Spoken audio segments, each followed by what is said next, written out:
Quando eu fiz esta tabelinha, este, se não tenho erro, foi o primeiro vídeo que eu fiz com Ryzen 7000. Depois de ter um material, não é? E que fiz esta tabelinha com os resultados que eu obtive com diferentes afinações. E eu pensei em pegar nestes mesmos dados e transformar em números aquilo que é a eficiência energética dele em diferentes afinações e porque é que eu acho que...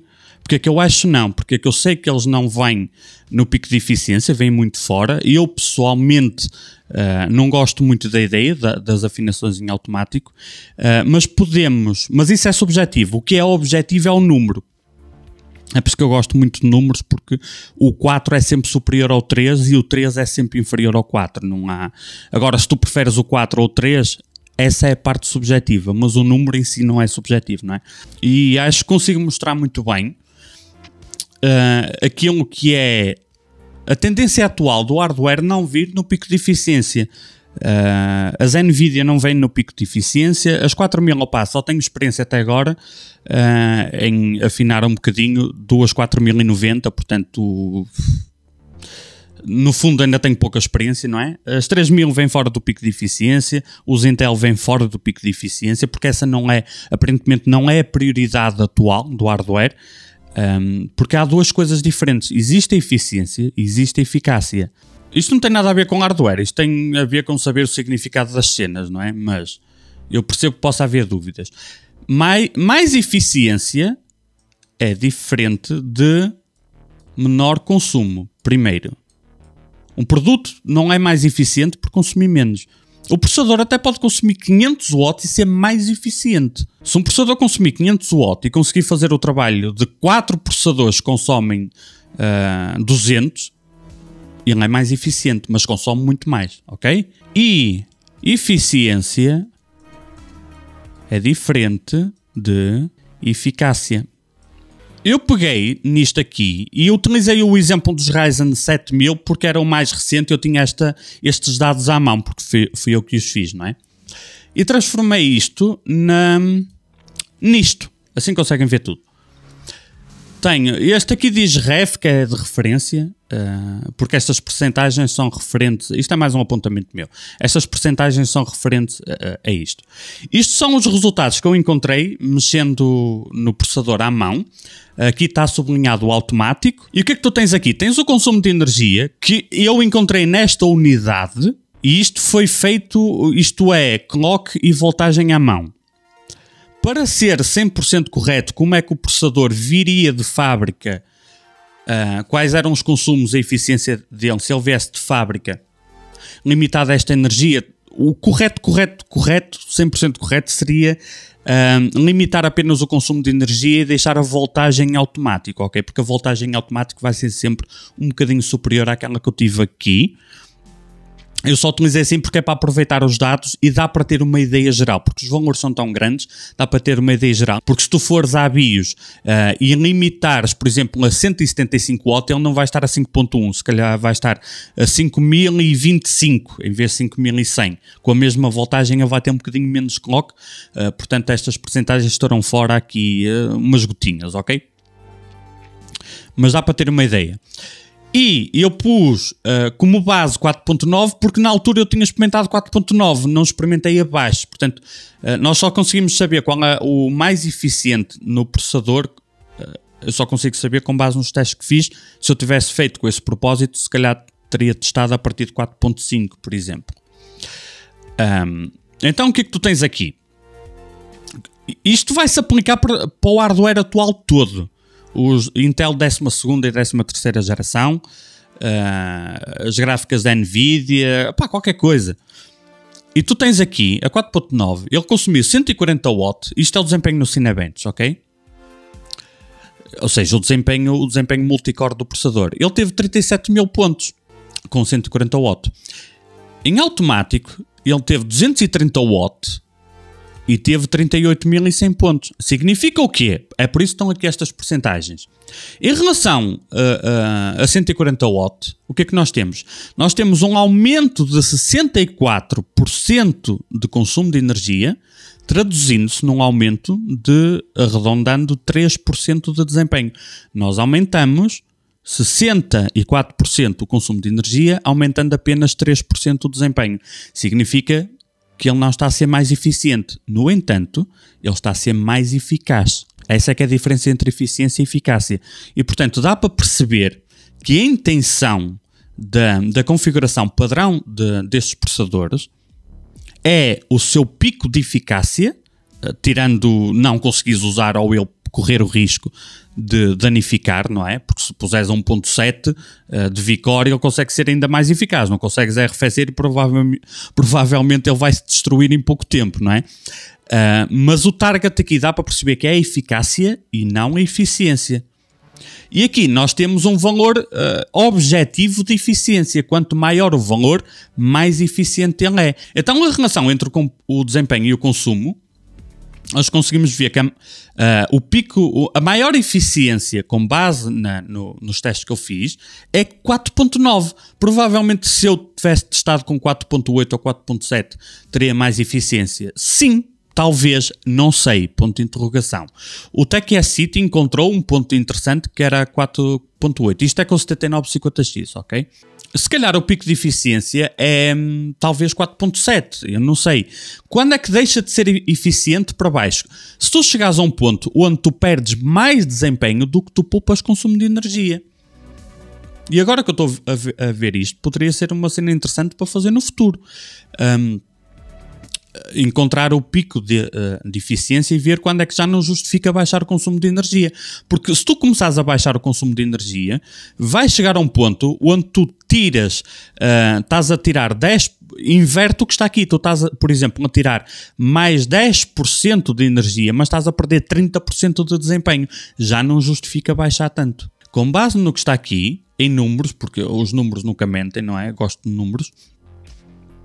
Tu tens, vamos ver um a um. Por exemplo, aqui, se passares de 140 para 160 watts, o que é que acontece? Tu aumentaste 14% o consumo de energia, mas só aumentaste 4,6% de desempenho. Já estás a perder eficiência. Quanto? Especificamente 8,48% de eficiência. Estão a perceber o que está aqui a acontecer? Há dúvidas até aqui? Se passares para 175 watts, tu ganhaste 4% de desempenho, mas perdeste 16% de eficiência. Qual é o exemplo mais... qual é, de tudo o que está aqui, onde é que ele tem menos eficiência? A 5.3. Porque a 5.3 ele gastou 265 watts, ou seja, ele aumentou 90% o consumo de energia, mas só aumentou 7% o seu desempenho. Significa que nós perdemos 43% de eficiência. Em relação ao automático, perdemos 37%. Ele vem 37% fora da curva de eficiência com base nesta unidade. Okay? A tua unidade pode ser 30, pode ser 41, vai variar de unidade por unidade.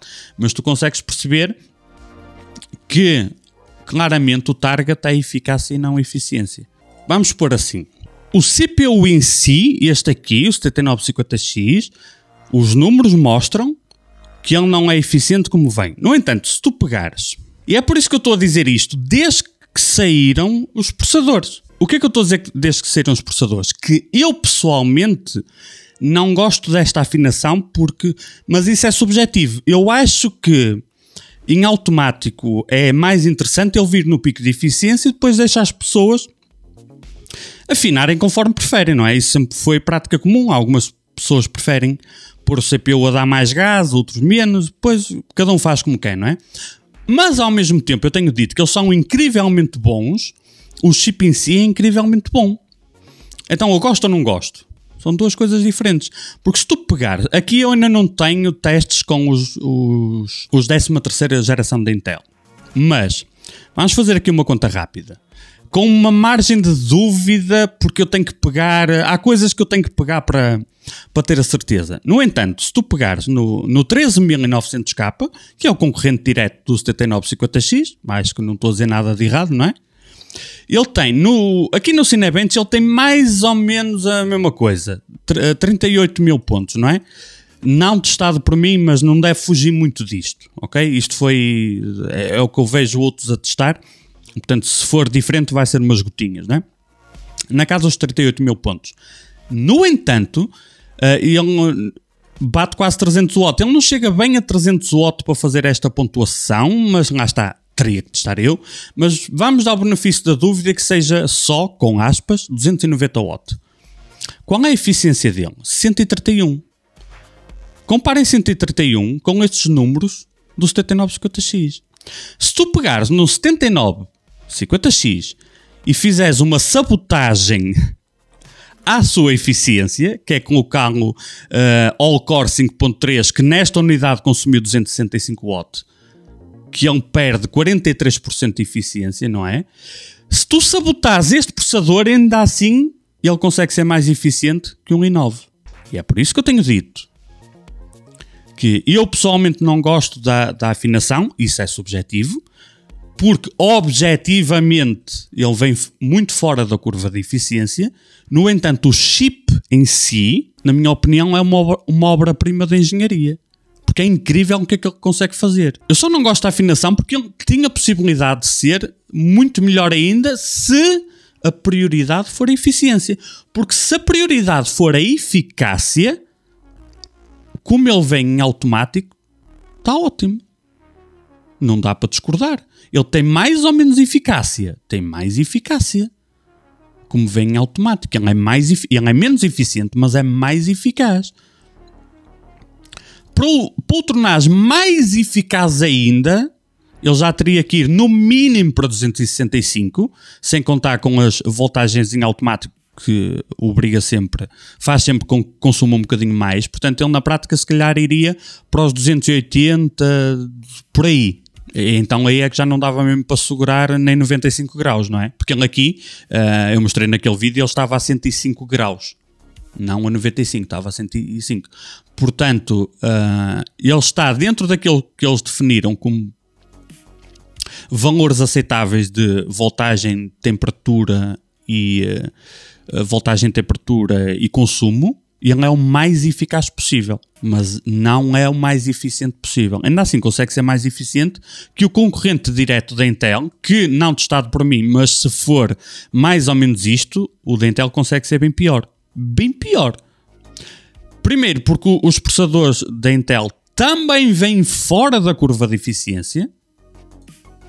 As placas gráficas a mesma coisa. Já foi uma época onde isto não era assim. Onde é que isto fica muito complicado? Tu não vais usar o CPU a 100% e estes valores, todos estes valores estão aqui, são irrelevantes noutras situações que não seja o CPU a trabalhar a 100%. E eu acho que não ficou explícito, mas eu vou deixar explícito. Quando eu opinei na altura sobre isto, não sei se ficou explícito. Quer dizer, eu comentei aqui, não sei se depois no resumo no YouTube pus, whatever. O YouTube tem que ser pouca informação, mais vale pouca, mas vista do que muita e não vista, não é regra do YouTube, whatever. No caso específico dos Ryzen 7000, mesmo que tu estejas na dúvida se os 95 graus podem ou não ser prejudiciais a longo prazo, para ficar explícito, eu acho que, a não ser que a tua prioridade seja torná-lo mais eficiente, como nós vimos aqui, eu acho que tu não precisas preocupar, não precisas fazer nenhum tipo de alterações. É a minha opinião. Porquê? Porque dos testes que eu fiz, sem ser o CPU a 100%, a temperatura tem uma margem muito grande, tirando quando ele está a 100%, e nunca encontrei voltagens assim muito altas, como eram, por exemplo, os Ryzen 3000 e alguns 5000 nas primeiras BIOS, que em linha automático tinha picos para quase 1.5 e que ficava ali na área cinzenta. Será que é prejudicial a longo prazo? Será que não é? Percebes? Fica ali, é muito... O que é certo é que depois com updates de BIOS essas voltagens começaram a baixar. Não sei se foi esse o motivo, whatever. Portanto, tu não tendo o CPU a 100%, em termos de durabilidade, eu pessoalmente, isto aqui é especulação, eu pessoalmente não estou preocupado com a durabilidade dos Ryzen 7000, a não ser que tu estejas sempre a 100%. Se estivesse sempre a 100%, eu acho que pode ser boa ideia, mas isso é um achismo, ok? Eu acho. O que eu não acho, e tenho 100% a certeza, é que tu consegues aumentar a eficiência porque isso é um número objetivo e está aqui.